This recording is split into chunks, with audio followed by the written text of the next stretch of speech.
Hi, this is in front of me Galaxy A54 5G, and I'll show you how to switch on flashlight on this device.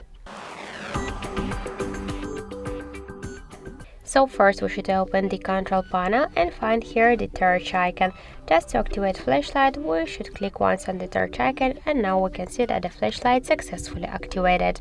If you want to change the level of the brightness level of your torch, you should just hold for a while the torch icon by this way, and now we can switch it just from level 1 to level 5. So now this is the 5 level. Let's just change it.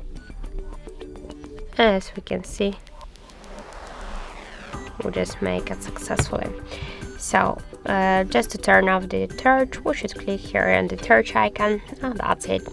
So thank you for watching, and if you find this video helpful, don't forget to leave a like, comment and to subscribe our channel.